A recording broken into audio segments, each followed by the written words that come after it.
Again, it must be a DGen show. Look at this chart. It's a sad chart. This is a really sad chart. It's the chart of the Turkish Lira to Bitcoin. And it's not happening because the Turkish Lira is performing. James, is your phone on in the middle of the show? That's terribly rude. It's not happening because of the Turkish Lira, because of Bitcoin going up. It's happening because the Turkish Lira is absolutely getting destroyed by their president. What a sad, sad, sad time for them.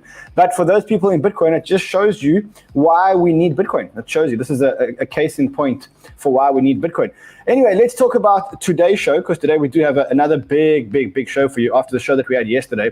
You can't believe the amount of backlash that we got on yesterday's show. Wow. What backlash did we get for yesterday's show telling people that we're selling ETH? I had journalists calling me. I had ETH maximalists calling me. I even had Bitcoin maximalists calling me, asking me what the hell I'm doing. So big show. Today, I'm going to talk to you about a couple of altcoins that are exploding. I'm also going to be talking to you about why Bitcoin is going down. And then I'm going to share with you one of my biggest investment secrets. This secret is one that I've got so much flack for over the years that eventually I actually even had to delete it off my Twitter. And today I'm going to show you why that secret is so important and how you should be applying the same secret. So it's going to be a really big show. And instead of getting our normal video, showing people our normal video today, I want to show you another video. And this video goes out to those of you who sold your StarLaunch, which I told you not to sell. This is what this goes out to you. I mean, this guy kills me, but it's so true. For those of you who sold your StarLaunch, you could have been. Let's quickly have a look at this. I think that you guys could have been 250x up. I think that's the number at the moment. I still think it's the number. Is it 250x up? Let's have a look. I mean, you can't complain taking a profit, but you can feel the pain. I think we should burn the studio, or burn CoinGecko, or burn both. There we go.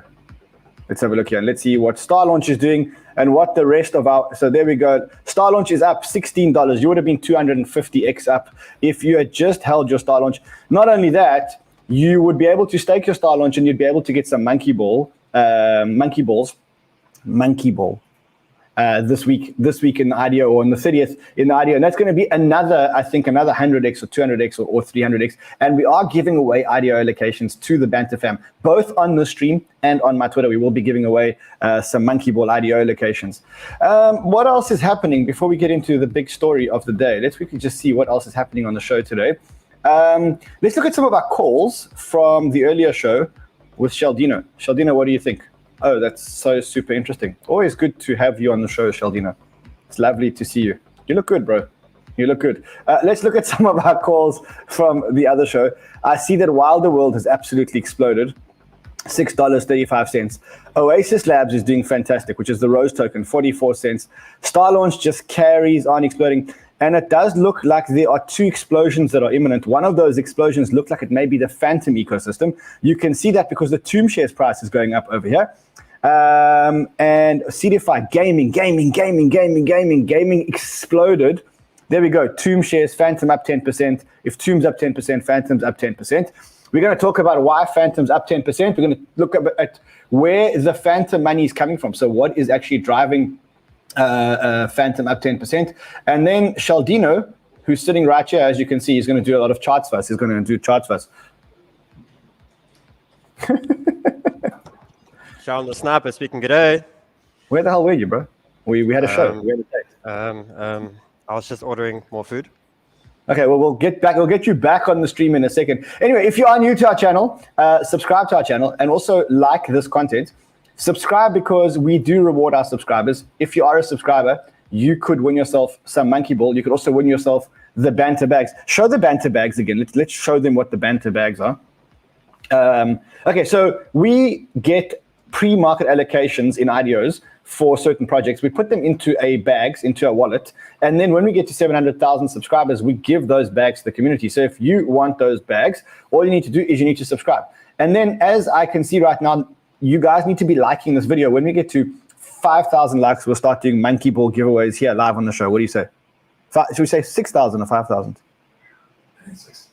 Let's say when we get to 6,000 likes, but then we give away $200 allocations, not $100 allocations. So we get more likes, we give more return. Right. Okay, let's get to the story of the day. Let's just quickly, is there anything else that I was supposed to share with you? Because the producers are always shouting at me. Oh, here it is. This is something very important. So Bybit, you know Bybit, the exchange Bybit, they have launched a spot exchange, so not only a futures exchange. And they've essentially come to the Banter community and they said, look, we want to work with the Banter community. And because we want to work with the Banter community so badly, we will list any tokens that you want us to list as the Banter community. So now I want a massive, major drive to get Bybit to list all our tokens. I want them to list tokens like Render. I want them to list tokens like Solana. I want them to list tokens like MonkeyBall. So if you are not already on Bybit, go to Bybit and open an account. There's a referral link below, and together we will start shaping their exchange. If you do open an account and you do deposit, I will also do 50,000 BitDAO giveaways on the show. We'll start doing that again tomorrow. We'll start, if you've got an account and you have deposited money, we will get a link every single day from them. We'll know who deposited money, and we will just airdrop 1,000 BitDAO tokens to you guys, just in the spirit of changing lives. You know, we did give away $5 million to StarLaunch people, and every time I think about it, I think, fuck, $5 million. There are 50 people around the world who have got $100,000 that never had $100,000 the day before or a week ago. Can you believe? I'm speechless about the power that we've got to change people's lives.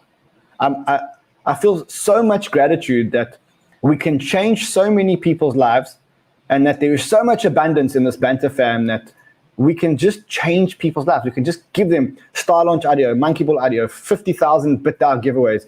We have the power to change lives, and we're using that power to change the Banter fam's lives. So if you're not a part of this community, then I'm lost for words. I really am lost for words. We work hard selflessly every single day to bring you amazing content every single day. We put ourselves on the line every single day. And on top of that, we also give you guys giveaways which change people's lives. Huge. And I love doing it. I feel like there's nothing more that I'd rather be doing. I even do it over the weekends. I mean, Sheldon and I broadcast twice over this last weekend. So it's a great place to be. And I thank you guys for helping us be in this position where we can actually spread love, spread knowledge, spread money, spread abundance, and share it with our community. It's just the best place to be in. Thank you guys, because it just gives me purpose and makes me want to carry on doing what I'm doing. Anyway, let's move on to the big story of today. Let's quickly go and see what is happening in the news right now. Oh, wow. You've got, I don't know if you guys have been following this, but you got Elon Musk and CZ going off at one another. So Elon Musk tweets at CZ and says, what's going on with your Dogecoin customers? And that's in response to a broken wallet on Binance for Dogecoin. And he says, Elon, we are pretty certain it's an issue with the latest Doge wallet. We are in communications with the devs. Apologies for any inconvenience that this may have caused you. And CZ responds and says, what happened here, by the way, where they had to recall 12,000 vehicles? Shots fired. Shots fired. You're getting billionaires playing around on Twitter. And it's a whole lot of fun. Anyway, let's talk about Bitcoin. And Bitcoin is, I wish I didn't have to say this, but it's playing out exactly as we anticipated. Exactly as we anticipated. We said to you last week that we think that this week is going to be a pretty choppy week because of the imminent futures closeout, which is happening on Friday. And we know that whenever there are these futures closeout, we do get this volatility in Bitcoin in anticipation of the futures closeout. And it pushes the price to the point of max pain. And the bigger the futures and options closeout is, the more aggressive the fighting is between the bulls and the bears to get the other side to the point of max pain, until eventually they usually land up very near the point of max pain for both of them. So let's look at data, because we should always keep our eyes on the data, not the hearsay. Let us quickly look at where this is how big the futures closeout is relative to the rest of the year. It's about the third or fourth biggest futures closeout this year, as you can see. And let's see where the point of max pain is right now. When I checked earlier, the point of max pain was at about $58,000. So far, here it is. It's the green line over here. The point of max pain went to, it's about $58,000 at the moment. So we can expect the bulls and the bears to continue their argument, or they continue pushing each other to the point of max pain. Now, remember that what I said to you is that you have to be able to block out the noise. And I actually anticipated that there would be a whole lot of noise before the futures closeout. Listen to what I said earlier on Sheldino's show when we spoke about what he asked me what I thought was about to happen. Thinking, buddy. I'm scared to say it because I'm scared to put myself out there. Then the trolls will come and say, but let me say it anyway, because I actually don't give a fuck. I think what's going to happen is between now and Friday, we're going to get a massive dip down to 52,500, more or less. I think that's going to happen quickly. I think it's going to happen in like one candle between now and Friday sometime. It may even happen because of like fake news or over dramatic news, like, when they say that another China ban or something like that. Then I think that when that happens, that shakes out the leverage. That brings us to the options closeout, and we have a great weekend after that. By Saturday afternoon, Saturday morning, depending where you are, I think that everything starts to recover, and then we go into the next month quite positive. That's what I think. Maybe I'm wrong. So we did anticipate that there would be manipulation games, news, fake news by the whales. And then when you look at, let me find this for you. I think it's this thing over here. You get this tweet by Ki Young Ju, who's the founder of CryptoQuant, and he says, "Oh, whales are depositing BTC to exchanges.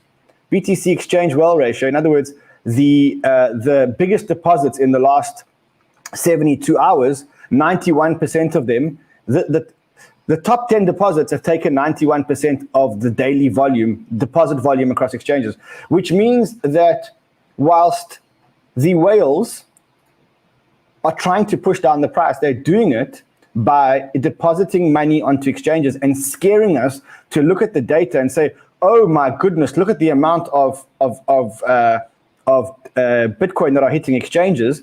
And when we see that, they want the retail investor to start panicking and to start selling down so we can get the price down before the futures close out and the options close out on Friday.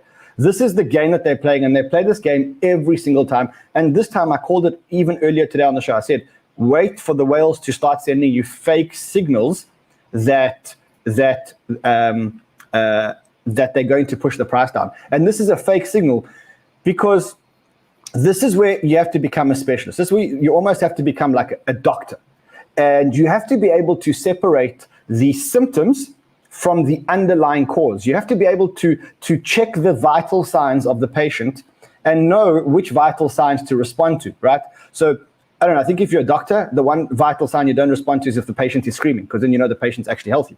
You got to be able to look under the hood to understand whether the patient is healthy or unhealthy. And that's where you've got to become a specialist. You got to make sure that you're not looking at the price, because price is, as I said to you before, it's a fool's indicator. Price is the symptom. It's not the cause of the symptom. And it tricks you into believing that something's happening. But if you look at the actual underlying data and you don't look at the price, what you will see is that, let me find it for you. Hold on, there was a tweet here. Here we go. So whales are actually, here we go, taking money, net, they're taking money out of exchanges at a fast increasing rate. We can see that. We can also see one of the other vital signs that we have to check. So one of the vital signs is we've got to look under the hood and see what the on-chain data is saying to us about the whales. And what we can see is that the whales are taking money off exchanges' net position. You can see that right over here, right? And the other thing that we are seeing is that people, smart money, is actually not scared. Now, if the price was going down, why is the smart money not scared? Why is the smart money not scared? If the smart money was scared, the dominance would have shot up. But because we are smart, we can look under the hood and we can say, this is all FUD. If you look at the price, you are being fooled. But if you look under the hood, you can say, hold on, people are not panicking. Whales are actually taking their Bitcoin off exchanges. And what they're doing here or what they were doing here is actually just about to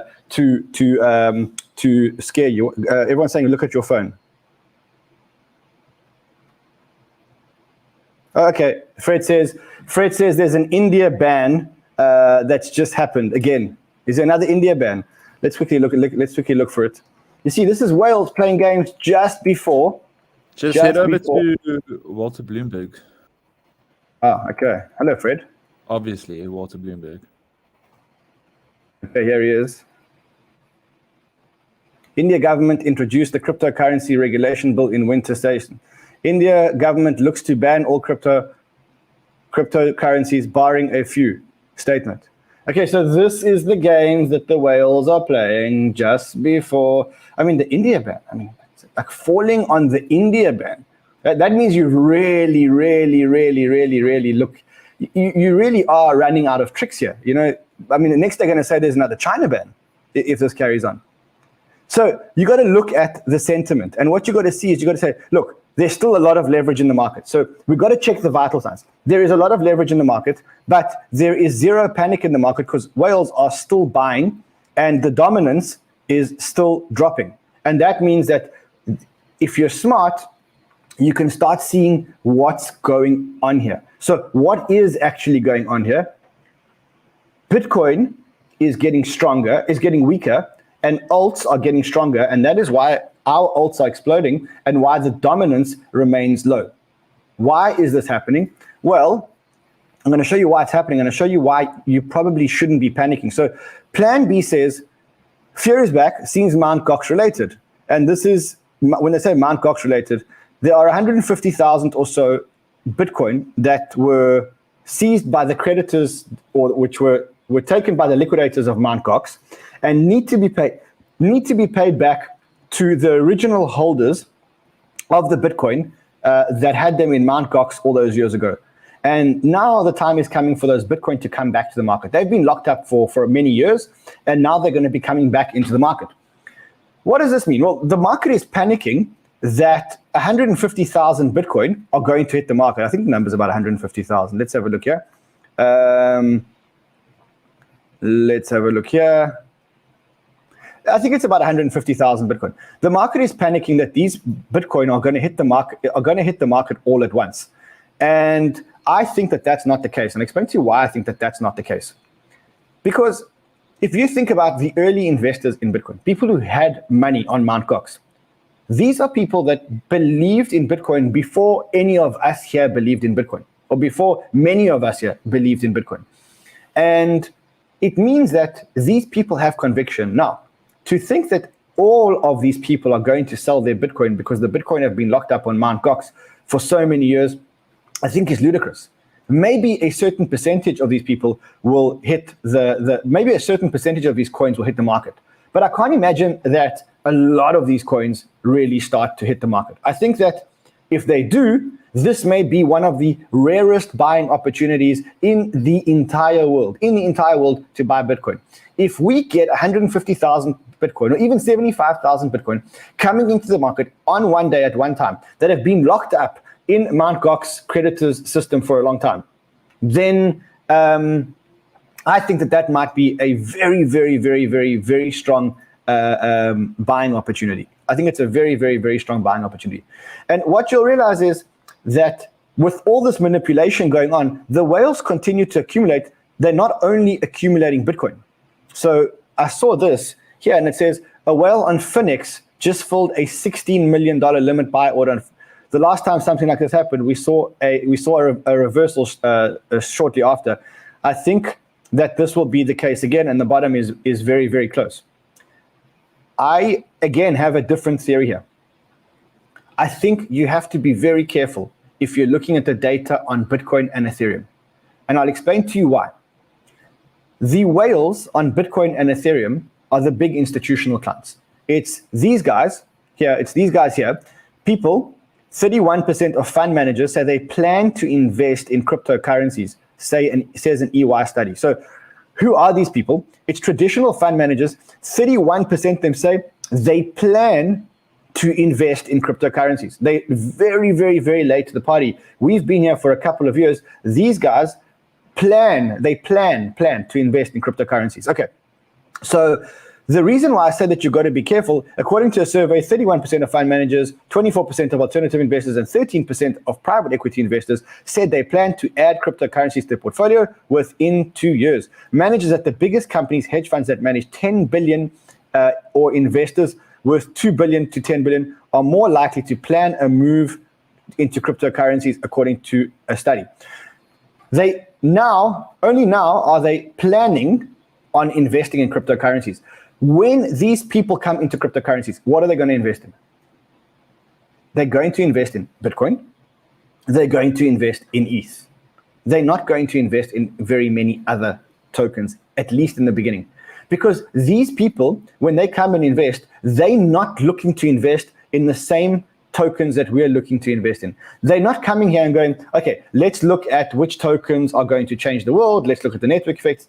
They have a different set of criteria. What are the criteria for these kind of people? I'll tell you what the criteria are for these kind of people. The criteria for these people is how much liquidity is there? How long has it been on the market? How long has there been a lot of liquidity in this token? How liquid is it? Will I keep my job if I buy it? Now, you think about a fund manager who buys, I don't know, AVAX, Tron, EOS. There's a big risk for these guys that if it doesn't work, they could lose their jobs. Because with crypto, it could be a very volatile all or nothing situation, which is not like stocks. Stocks can go down 5%, can go down 10%, maybe 15%, maybe 20%. Crypto is big up, big down. And so these guys are coming in and they're going to be buying the safer assets, and they're going to be putting money into the safer assets, which is going to prop up the market.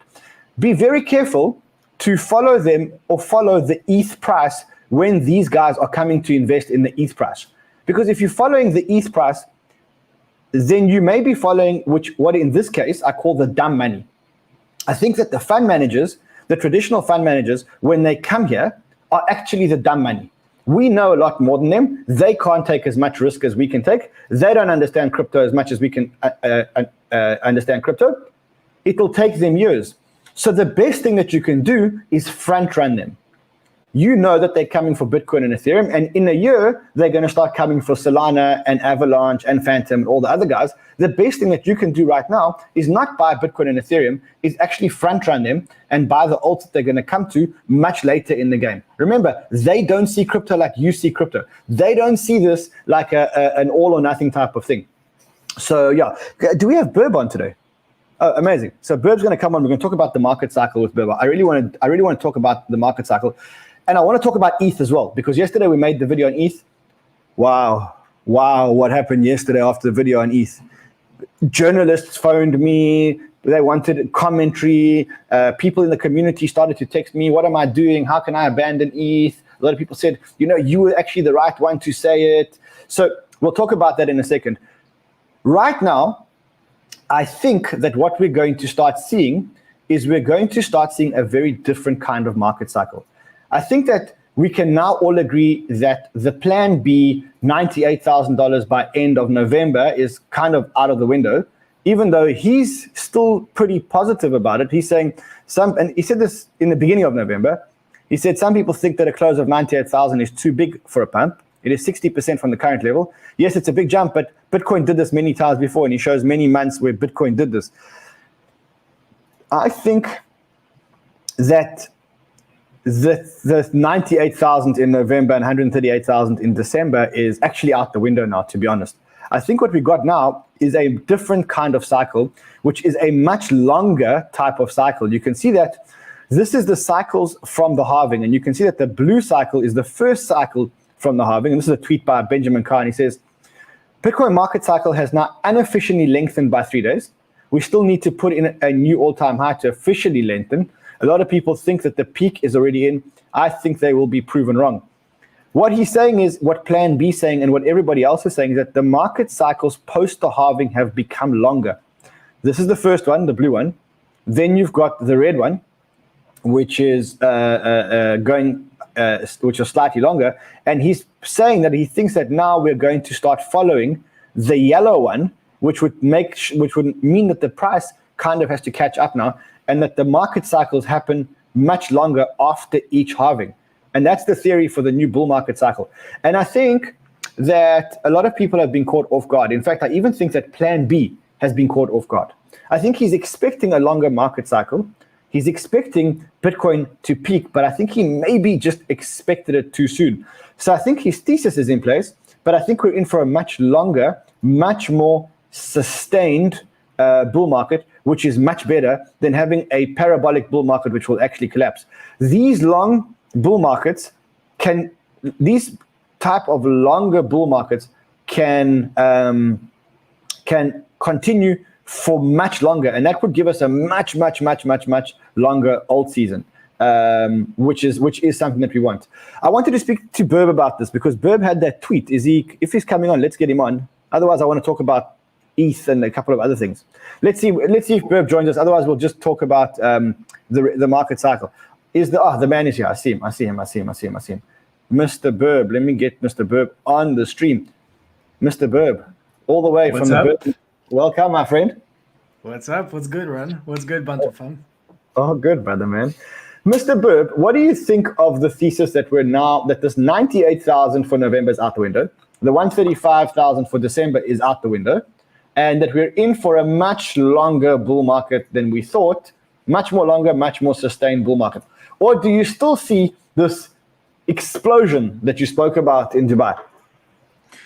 Yeah, so basically, I still see this explosion, right? I mean, there's been some local, I should say, FUD going on, some local cases where you would actually just see tiny bit like overextended downsides, but those downsides are definitely nowhere near like anything extraordinary. Those are very regular downsides. Bitcoin usually tends to correct for about 15-20% on short-term basis, about 30-40% on the medium-term basis, and 50-95% about the high time frame basis, which is basically most of the time the bear market. So right now we are seeing nothing but a short-term correction, which to me is nothing really unhealthy. Okay, so what about the thesis for a much longer bull cycle after each halving that Benjamin Cohen has? So he says, look, we should expect this bull market to go on, well into 2022, April, May 2022. Yeah, so basically this is, first of all, I wouldn't mind it at all, right? I mean, I hate being pressed in time. I hate being suppressed. I hate being, tense about the time management. So of course, it's always better to have more time than less, right? This is out of question. So if you ask me, I would not only not mind that, I would actually prefer that over the short-term kind of like, bull run end. My thesis still, is that I prefer to play it safe rather be play it safely and rather be safe than sorry, right? Over my money. But if I'm wrong, then being wrong here means making more money. So I want to be wrong about making more, right? I also want to be wrong. Exactly my point. All right, so let's talk about this recovery or this little correction. We were at around 56,000 earlier. What are we seeing in the chart? Let me get your screen up and let's see what the charts are saying. Yeah, let me know when it's playing. It's up. Okay. Yeah, so basically this is Bitcoin, Tether, this is Spot, right? Like for an example, again, we saw this very, very successful pump, all the way from 40,000 all the way to 69,000. Subsequent local fakeouts, one very strong candle close, which later was faked out tiny bit, but nothing really, again, extraordinary as the next candle that happened after this massive orange thrust. And then we saw an Evergrande FUD, right, which knocked out the stops on the shorts, and then rallied down in the form of this kind of like chaotic candle where, like we discussed, for the Evergrande the other day on the show, on the Banter, it was not really clear whether they were due for the payments, whether they were like not due anymore, like timely and so on. So there's been insane, I should say, information chaos back then. And this resulted in this local, peak, but this definitely doesn't feel, and it's not definitely a bull market peak, right? So many people right now would expect, because of being still in the denial and PTSD after losing a lot of money in here, they would still, see similar patterns. They would still expect probably something like that to happen, and they would play and pull out these, this whack of distribution charts all over again, just because they are afraid of what was, for the repetition of what happened in May or April. And in the technical analysis, in the way that financial markets work, it rarely ever happens and occurs that two similar chart patterns actually behave exactly the same, right? Smart money front runs those people who think it is going to be the same, and rather catches them in the trap of selling too late.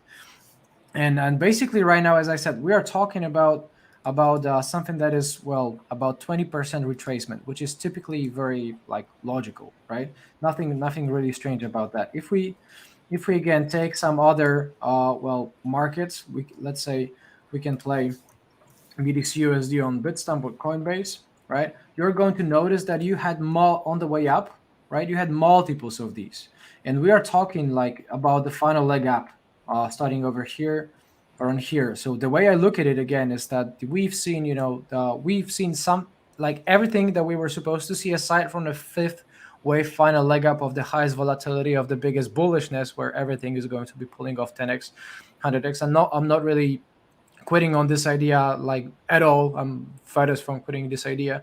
I still believe it's going to happen. Ultimate alt season is going to happen, but only thing I'm not sure is the time, right? My safe assumptions were that this was supposed to happen in December. I still counted it. I still bet it would happen in December. But if it doesn't happen in December, again, I'm wrong. But being wrong means market takes longer for the bull run to unfold, and just us making more money. So I want to be wrong here. Do you see a world where crypto comes down and the normal stock market doesn't come down? Do you see a crypto only crash/bear market, or do you think that we're now mature enough for crypto and the markets to have to work together? In other words, the only thing that could create a long-term bear market in crypto is actually a long-term bear market in the stock market. Not necessarily. I can see them kind of dissecting. I can see them dissecting over whenever the bear market on Bitcoin starts. I don't necessarily need to associate that with the stock crash. I mean, stock crash, just like we discussed, is supposed to happen, probably within the next couple of years, but it doesn't mean it's going to stop. They have very powerful printers. The printers have never been stronger, so they keep printing money whatever happens. So I wouldn't expect bear markets per se, because of the inflationary, policy and inflationary environment that they created by creating insane amount of money to aggregate of the historical highs. So this tells me again that there is a very, very significant inflationary potential that, if unfolds, this definitely means prices going up, right? Things getting more expensive, both on assets and on the papers, and basically, this could only happen, in my opinion, with the 2030, everything bubble, deflationary crash, when everything would literally blow up. But until that happens, I cannot really see stock market just crashing worse than Great Depression, crashing worse than COVID. Perhaps you saw what happened with COVID. They just launched the printers and it was all good later. Yeah. So Bitcoin, in my opinion, just like I said, it had these 30-40% retracements before it pulled off the very final blow off top, right? This definitely doesn't look like a blow off top. That didn't look like a blow off top either. So what I'm saying is, you have to get ready. You have to get some sort of adjust and get ready, prepared for the upcoming volatility, because as I said, the market, instead of going $300 on average volatility a day, it's going 3,000 average, right? So the volatility over a year increased 10x basically, and now we are talking the final leg up, which is basically the most volatile time of the year, where you're going to see, instead of some small chops, you're going to see this, right? Those insane chops, which are going to liquidate every single new trader that is going to come out there. And this liquidity provision and this actual volatility is going to slowly get us closer to the market peak. The volatility is always biggest at the market peak. Amazing. So that's it. Cool, my brother. Thank you. Nice to see you back on Banter. Guys, if you're not subscribed to Birb's channel, go and spread the love. Birb's he's actually just an extension of Crypto Banter, but actually in Poland. It's just a different branch. That's all it is. It's just one branch here in Cape Town, one branch in Poland. It's just part of the family, and we've let him use the word Birb's Nest because he likes birds, but otherwise it's actually just the same thing. So just subscribe to his channel. Yeah, he's run amazing content. Much love, brother. Much love. Much love. Ciao, ciao, bro. Oh, I took him off there a bit too quickly. A bit rushing there. Okay, let's get into my biggest investment secret, or one of the biggest investment secrets. One of the things that I look at, and I think it's very important that you pay attention to this, because if you do pay attention to this, then effectively it makes you into a specialist as opposed to, I don't know, a generalist, as opposed to just somebody walking into crypto. And you know that if you're a specialist, then you will make way more money than anybody else, right? You know that, right? It's very simple. So let's look at the investment thesis. And it's not the same investment thesis that I had yesterday. Yesterday, I went out and I was quite vocal, and I said, I'm getting out of ETH. I'm selling my ETH, or selling a lot of my ETH. And I'm not selling all of my ETH. I've just got a very big position in ETH. I took 40% of it and I put it into Solana. And now I am going to take probably another 30 or 40% of the remaining ETH and put them into other layer ones, because I think that I'm under capitalized in layer ones. I don't have enough good layer ones. I'm relying on ETH. I think ETH is broken. Now that sent shockwaves down the crypto industry. I had journalists from big publications call me and say, do I want to comment about what I've just said? Why have I just said it? And the truth is that I think that a lot of people were thinking what I was thinking, but they just didn't have the guts to express it because they were scared of this tribalism in crypto. And it's a real problem, because in crypto, people become tribalist. And the noise of being tribalist takes you away from the symptoms or the fundamental data. So what happens is you get this tribalism, and then you get price, which is a function of how fast the tribe is growing, right? So you get a lot of people, the tribe, subscribing to, say, for example, Cardano or Ethereum. And that then drives the price up because of the tribalism. But the tribalism in crypto is very often a very poor reflection of people actually building on the channel. And for us, we said that we want to talk about people that are actually building on the chain, not tribalism. So you got to be able to mute the noise of tribalism and to look under the hood and look for the vital signs in crypto if you're going to make money in this game. I think the biggest mistake that you can make is actually invest on price or invest just on sentiment, because what you'll find is that the price will go up, but then the price will come down when the market hits reality. If you want to invest for the short term, then you can just follow the bees, and I'll show you some good examples of how you can follow the bees.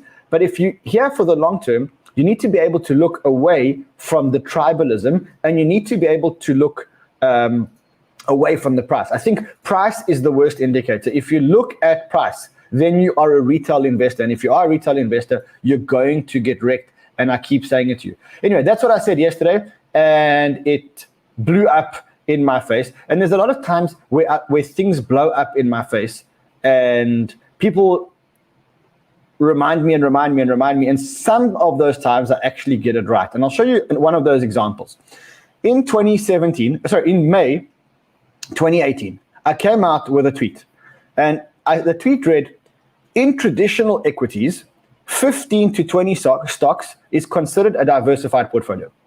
In crypto, you should have at least 50 to 70 bets to consider the portfolio sufficiently diversified in the crypto world. The industry is young and the tech is new, and most tokens will die. But a handful will do 1,000x. Now, this tweet got so much abuse on Twitter in the bear market. People saying you wrecked your people, you told them to invest in 50 to 70 bets. It's the biggest load of bullshit. I mean, even you can see I had to delete the tweet. I deleted this tweet because it was giving me so many, it was clogging up my Twitter. You can see Larry Cermak on Twitter. This guy's one of the worst scammers in the space, and he shills bags, blah, blah, blah. And he went on, listen, eventually he had to publish a public apology. Him and the block published a public apology. I think you all saw that. But he again called up this tweet. Now, let me explain to you the logic behind what I said in this tweet. I said that in a traditional equity portfolio, you find 15 to 20 calls, and you ride those calls from the beginning until the end.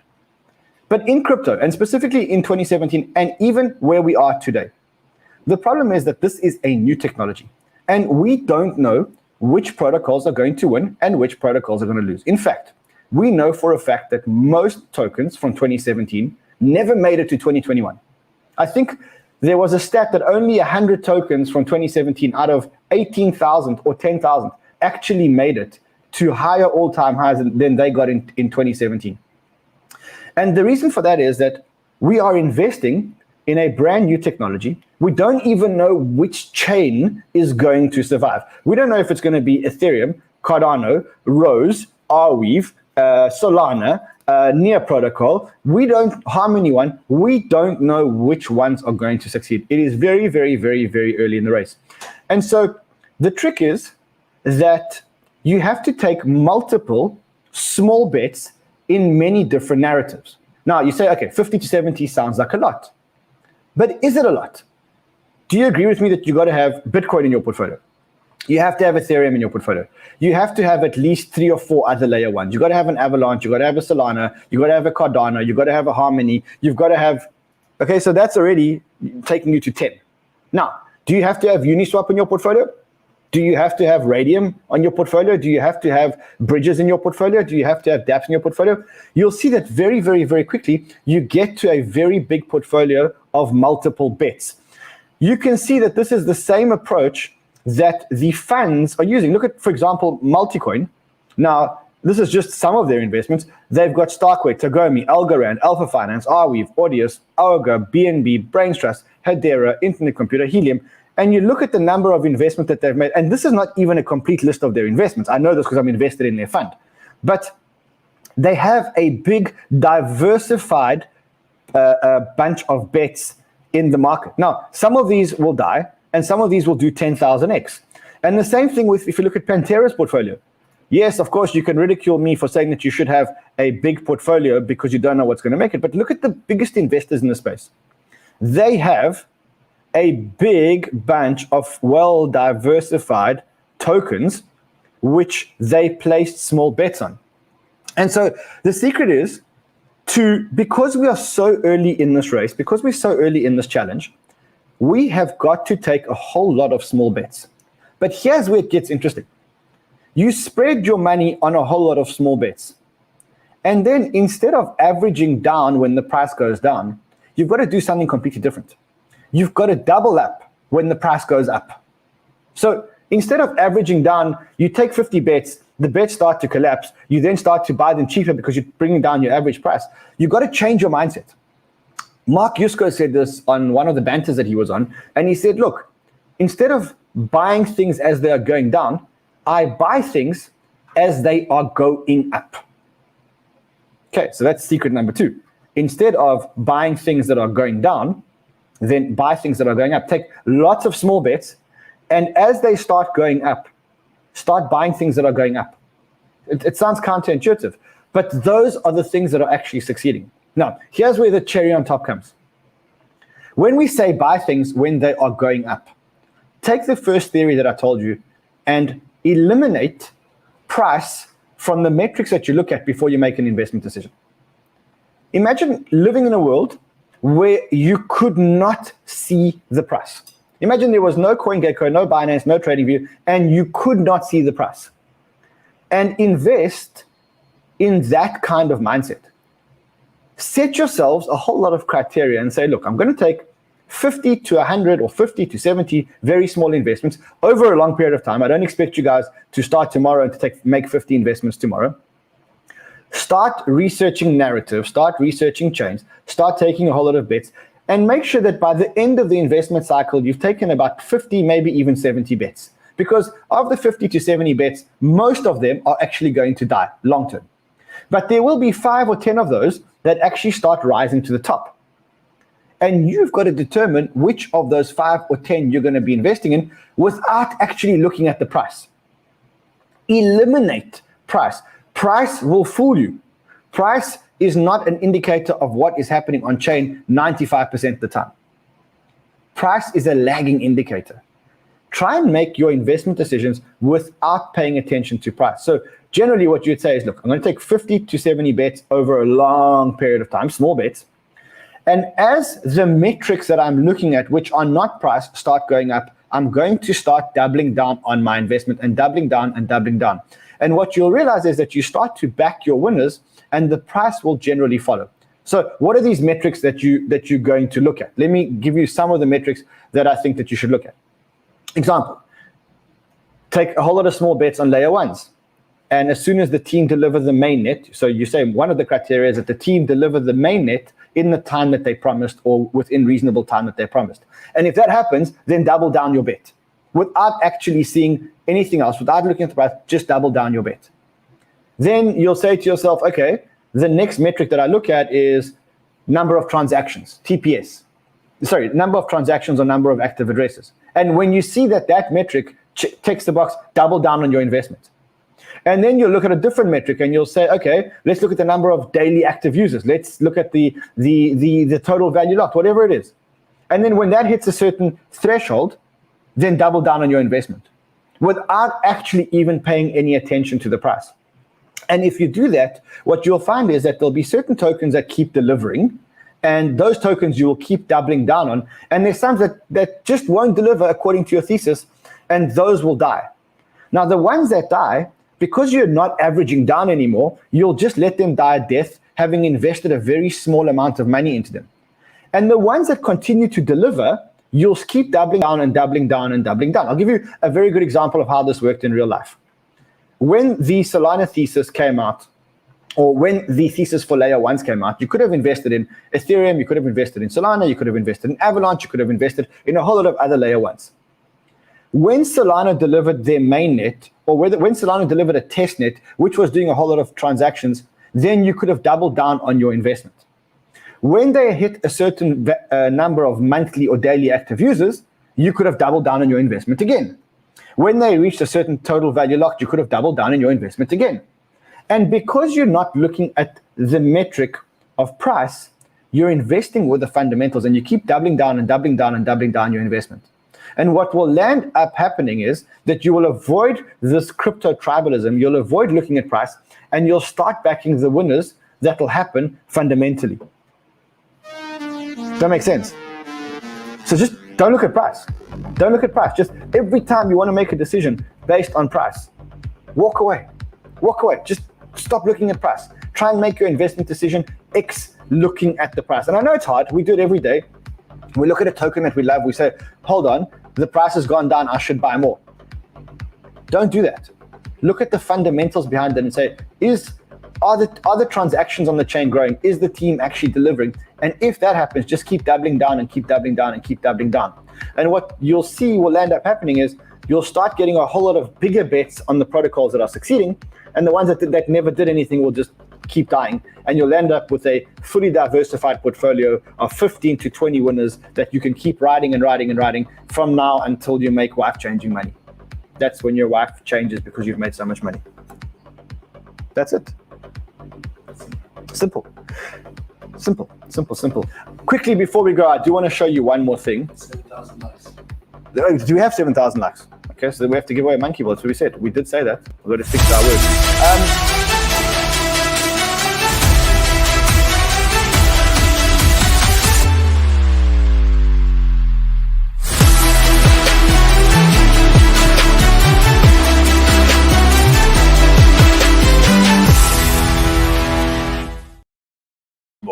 Okay, guys. So quickly, let's just look at this thread. I think this thread is quite smart. You saw that Fantom caught a bit of a wake up, and I told you guys yesterday that I love Avalanche, but I think that short term it's run too much. Today, we're seeing a couple of posts that say, scanning through Fantom Ecosystem charts, I get the feeling some charts are bottoming. Here's Boo, ready for the AVAX to Fantom rotation. So people are picking up that money may start flowing out of AVAX now, because people have made a lot of money in AVAX. And the money may actually go into Fantom and the Fantom ecosystem again, where the bees have neglected the Fantom ecosystem. Keep your eyes open for this narrative. You can see some more threads. Why rotating out of AVAX into Fantom could be the most lucrative crypto play of the year. Let's dive into it. AVAX currently has a valuation of 30 billion. Fantom has a valuation of 5 billion. Despite being comparable on most metrics, AVAX has a TVL of 12.6 billion. Fantom has a TVL of 5 billion. However, Fantom has a market cap to TVL of 1.1 and AVAX has one of 2.35. And this thread goes on and on and on. You can go and read it. The guy's name is Miles Deutscher. And he says that there may be a capital flow from AVAX into Fantom. And I think that short term, they actually may be right. I think long term, AVAX is probably better technology because Fantom is just a DAG and AVAX is actually a very sophisticated layer one which uses a EVM. But I think short term, AVAX has run too much and Fantom hasn't run enough. The bees have forgotten about Fantom and they might come back to Fantom. So let's keep our eyes on that. I'll keep you updated on that on tomorrow's show and we'll keep going on that narrative. Alrighty, let's do some giveaways.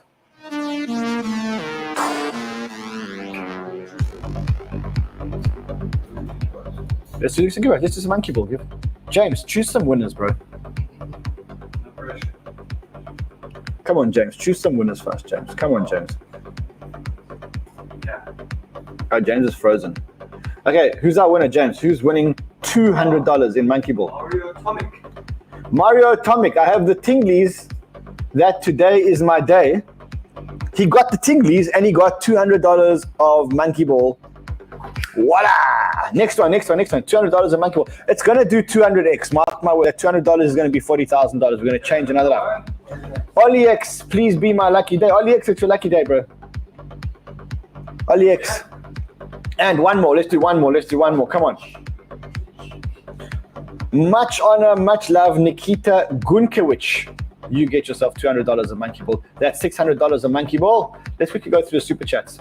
Please change my life with MonkeyBall. Let's go, monkeys. Wow, everybody just wants MonkeyBalls.